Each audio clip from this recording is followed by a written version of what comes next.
Well, hello you. This is The Poor Boy in the Grave, written by Jakob and Wilhelm Grimm, first published in 1843.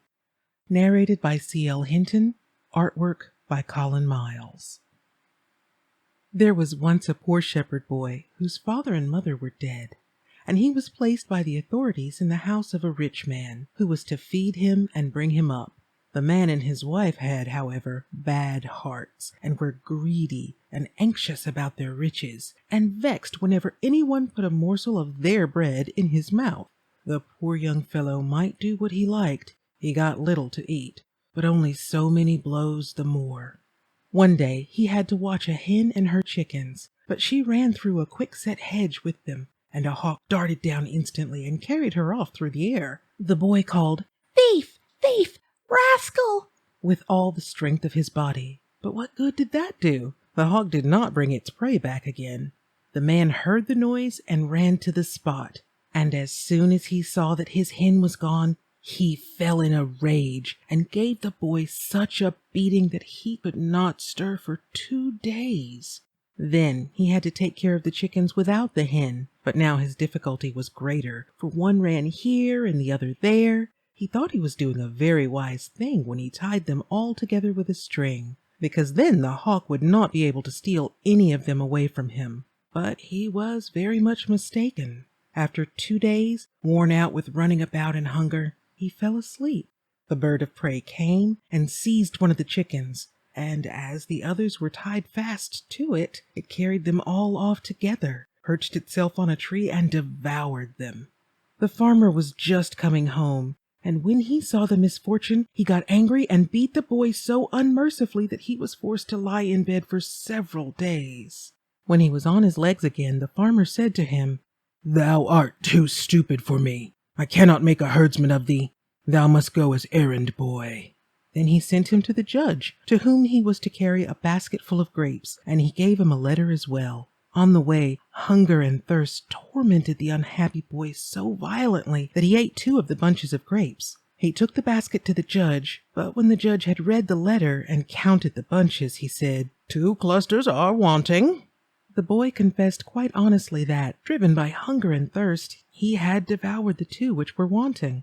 The judge wrote a letter to the farmer and asked for the same number of grapes again. These also the boy had to take to him with a letter. As he again was so extremely hungry and thirsty, he could not help it, and again ate 2 bunches. But first he took the letter out of the basket and put it under a stone, and seated himself thereon in order that the letter might not see and betray him. The judge, however, again made him give an explanation about the missing bunches. "Ah," said the boy, "how have you learnt that? The letter could not know about it, for I put it under a stone before I did it."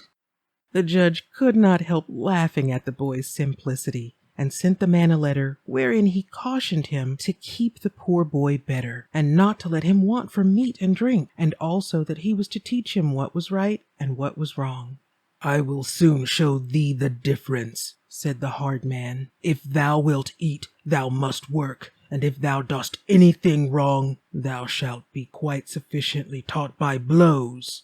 The next day he set him a hard task. He was to chop 2 bundles of straw for food for the horses, and then the man threatened. "In 5 hours," said he, "I shall be back again, and if the straw is not cut to chaff by that time, I will beat thee until thou canst not move a limb." The farmer went with his wife, the manservant, and the girl to the yearly fair, and left nothing behind for the boy but a small bit of bread. The boy seated himself on the bench and began to work with all his might. As he got warm over it, he put his little coat off and threw it on the straw. In his terror lest he should not get done in time, he kept constantly cutting, and in his haste, without noticing it, he chopped his little coat as well as the straw. He became aware of the misfortune too late. There was no repairing it.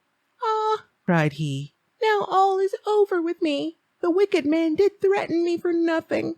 If he comes back and sees what I have done, he will kill me, rather than that I will take my own life." The boy had once heard the farmer's wife say, "I have a pot with poison in it under my bed." She, however, had only said that to keep away greedy people. for there was honey in it. The boy crept under the bed, brought out the pot, and ate all that was in it. "I do not know," said he. "Folks say death is bitter, but it tastes very sweet to me. It is no wonder that the farmer's wife has so often longed for death." He seated himself in a little chair and was prepared to die. But instead of becoming weaker, he felt himself strengthened by the nourishing food.